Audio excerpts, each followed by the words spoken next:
In this video, we're going to be taking a look at applying operations with rational numbers. Now you need to have your Go Math book out, your math journal, and a pencil. I want you to turn to page 131 in your Go Math book.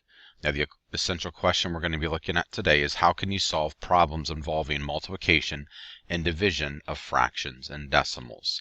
Now we're going to look at interpreting a word problem on 131.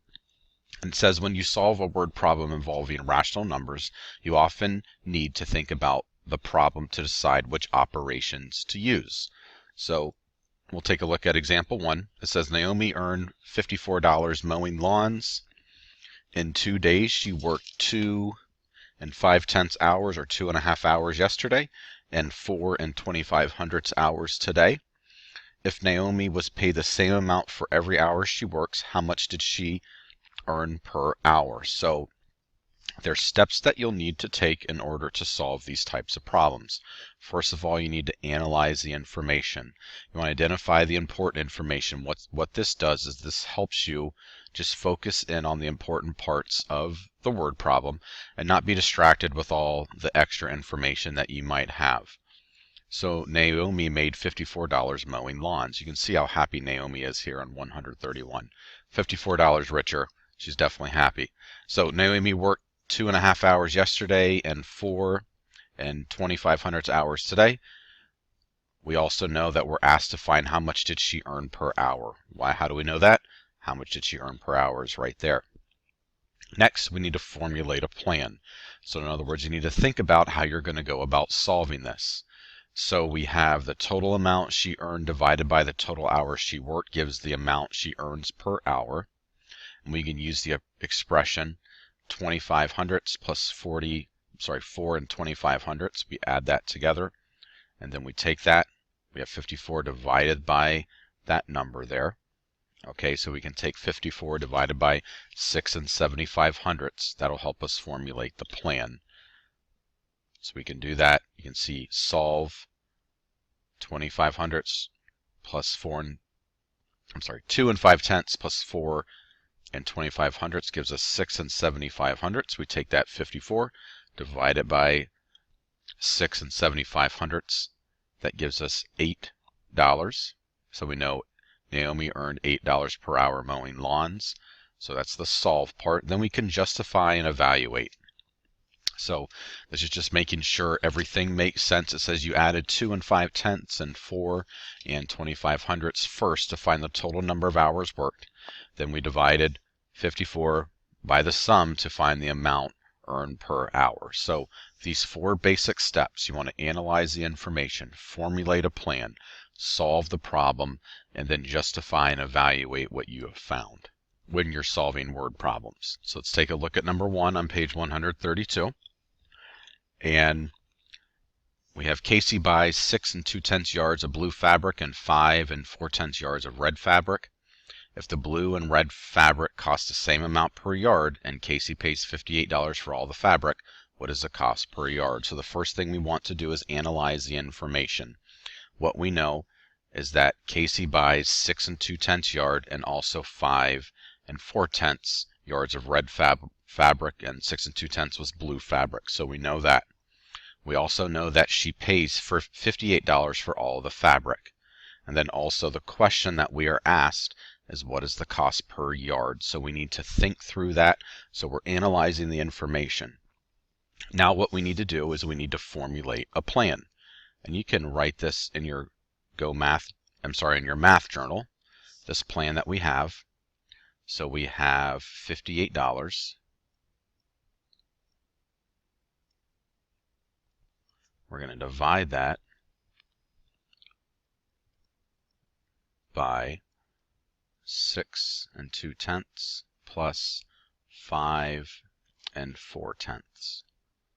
Okay, so that is our plan. Now, next thing we need to do is we need to solve it. So we need to do 6 2/10 plus 5 4/10. We can write that out. You do this in your math journal. I'm just doing this off to the side. So remember lining up decimals when we add them. 2/10 plus 4/10 is 6/10. And then we have 6 plus 5 is 11. And 6/10 for our answer. Now, what we have here, we have $58. We're going to divide that by 11 6/10. So now I'm going to take 58, divide that by 11 6/10.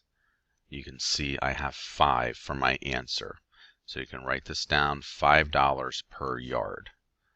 So we have $5 per yard.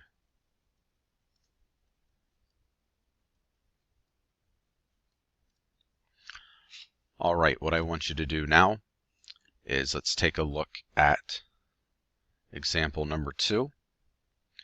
And we have converting fractions and decimals to solve problems now. And we'll take a look at that together. Let me erase some of this. Okay, so it says recall that you can use a number line to find equivalent fractions and decimals. If a fraction and a decimal are equivalent, they are represented by the same point on a number line.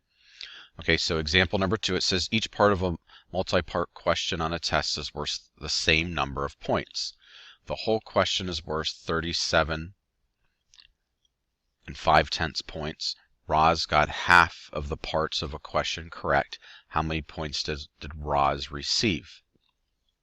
So we can see, first of all, the step 1 in a problem like this, we can convert the decimal to a fraction greater than 1. Okay, so we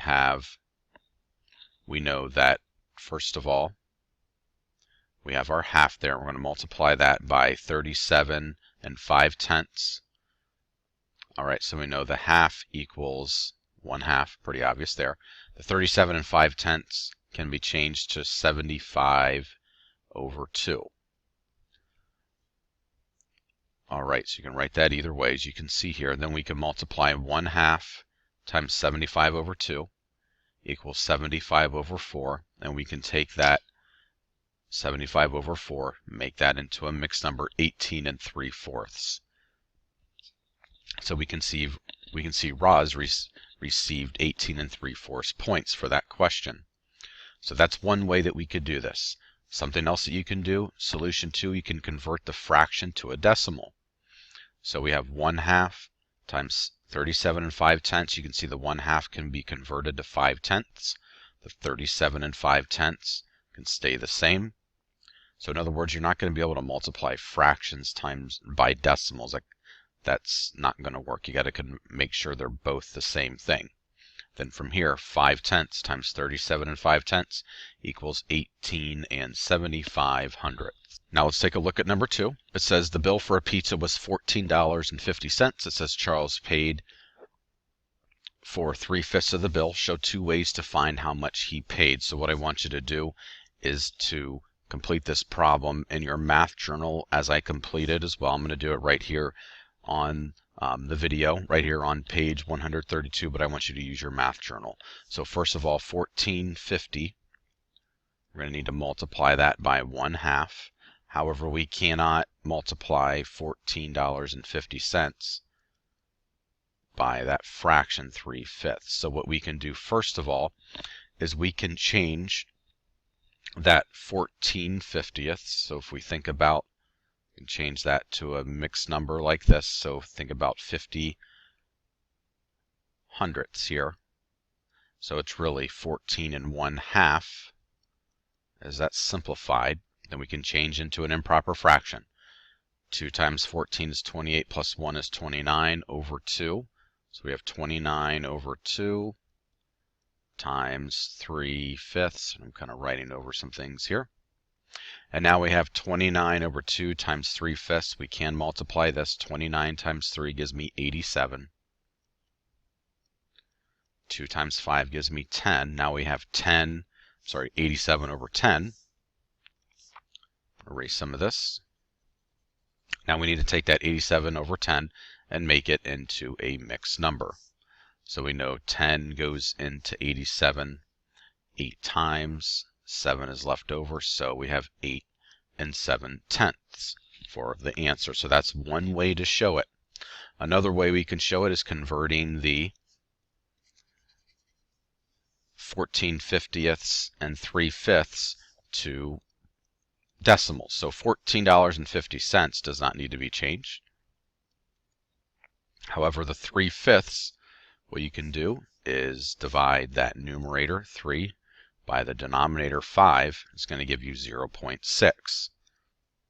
So 14/50 times 0 6/10. We can multiply this on our calculator. I'll clear this out. So $14.50 times 6/10 gives me $8.07,